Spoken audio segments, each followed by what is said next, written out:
A big thank you to my gurus, my spiritual gurus, and Jyotish gurus before I start today's conversation. There has been a lot of questions asked on why is it important to have a temple at home. क्यों जरूरत है हमको मंदिर घर में क्यों बनाने की जरूरत है? What is the significance of it? So I decided to make this video, especially to all my clients who keep on asking me why, what should we do, what is the right way, what is the meaning. So here it is to all of you, dedicated to those who are interested and those who don't know about it and already have a temple. So the significance of a temple. Now, when we live in this environment, we are interacting on a very physical level. Every day we have to eat food, we need to rest, we need to sleep. So there's a whole connect with our soul bound by this entire physical environment, isn't it? We say that, okay, we are really spiritual, we are connected to the universe, we believe in everything, हम तो ध्यान करते हैं मन में आंखें बंद करके. All that is okay, but you have to realize that your reality is bound to your physical nature. You cannot survive without food, you cannot survive without sleep. Unless you're a yogi sitting in the Himalayas, and believe me, they exist who have been there forever, who sit there in minus 30 with their eyes shut in sadhana. But since you're not that, you're not at that level, you are bound by the physicality of things. You need to understand that your physical environment, your physical actions make a difference. And that is where you come to the physical temple, the presence of an altar or a temple in your home. What is the significance? Our entire environment is bound by five elements stuck together by energy flowing through them. And science also talks about atoms and cells, and that's exactly what the Vedas have given us as well. So you've got the five elements: air, water, earth, space, Agni, Jal, Akash, Bhu, or Prithvi, Vayu. Pancha Tattva, the five elements. Now, these five elements exist in everything, or rather, they create everything by coming together, including our own body. So, in order to create an impact within these five elements that are very much governing and running our life, we need to bring together these five elements, then sit down with an intention, and then create energy so that things can start altering in these five elements and within our life. So when we set together an altar, we put these five elements together. We put an idol, that is Prithvi Tattva, earth element. We light the diya or the candle, which is the fire element, the Agni Tattva. We put a kalash of water in one corner of the temple, the water element or the Jala Tattva. We light incense or dhoop, the air element, Vayu Tattva. And when we sit down together and we say Om, then we invoke the energy within this. And of course, space is all around us. Camphor is actually lit to invoke that space element. But even if you don't light it all the time, that is also okay because space exists. It cannot be destroyed, it cannot be shaken in it. So, in an altar, what we are doing is nothing but bringing together these five elements.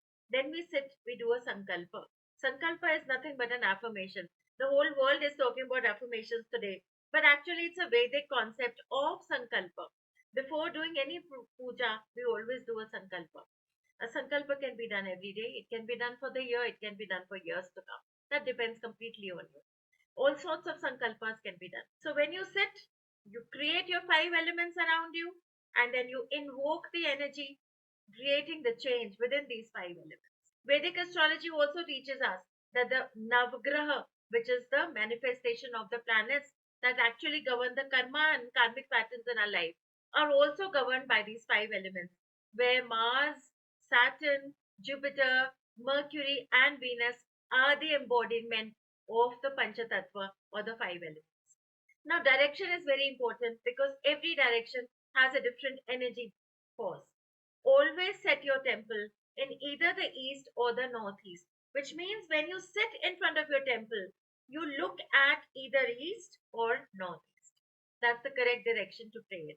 A simple way to create an altar or a temple in your home is check the energy on your phone compass, set a clean cloth, set a little corner, make sure it's clean because that is important. Put a cloth, put simple Lakshmi and Ganesh as the essence of the earth element or Prithvi Tattva. Why Lakshmi and Ganesh? Because Lakshmi is the Shakti that brings the energy to sustain you, that will bless you. And Ganesh brings the energy, and Ganesh brings the knowledge and the ability to grow spiritually. So if you don't know what to do, the simplest way is place your Lakshmi Ganesh, place these five elements as I have mentioned, sit down in the right direction, and your temple is ready. Try it out, it will change your life. Don't delay it. Start with creating a simple altar or a temple in your home. Now, chanting. When we chant, we create that energy again and again. There is a video on my YouTube on chanting that completely explains how to pick a mantra, the significance. Check that out. I put the link in the pinned comment so you can look at it as well. Or you can just Google astrokanu chanting.